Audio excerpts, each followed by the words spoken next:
Ito po yung mga estudyante.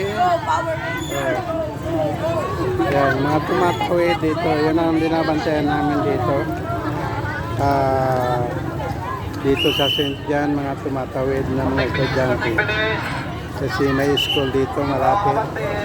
Kaya yan. Ito yung mga sakyan na mga dumarang dito.